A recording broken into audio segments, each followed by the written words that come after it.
O Vasco sempre foi um time de tiro, porrada e bomba. Um time sempre que quem jogou no Vasco tinha sangue. Não é um time de perfume francês.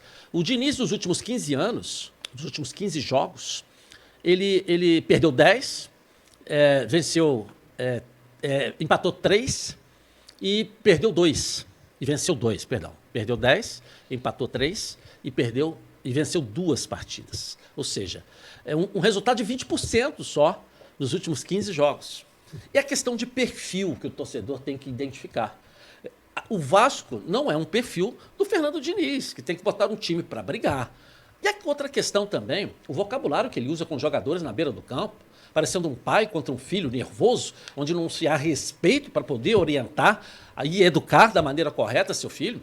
Se é assim na frente da torcida e na frente da imprensa, imagina no vestiário, como ele deve se dirigir aos jogadores. E será que os jogadores ouvem ou faz ouvido de paisagem? O Vasco precisa de liderança dentro do campo também. Foi dito pelo Donizete aqui dentro desse programa que quando as coisas não vão bem orientadas pelo técnico, o jogador acaba resolvendo do jeito que tem, orientado por um líder. E não pode ser um time de perfume francês que assiste, olha, vê, e quando é expulso sem querer, porque pisou no calcanhar. Não foi porque chegou numa pegada, porque brigou pelo lance, que brigou pela bola, conforme a história do Vasco representa. Então não adianta ficar insistindo com um técnico que não tem perfil para o time para onde ele está comandando. O Vasco precisa de um treinador que saiba defender, sair na velocidade com bolas longas e reconhecer que o seu elenco é inferior aos demais. Trazer o elenco do Vasco para o tamanho hoje do Vasco.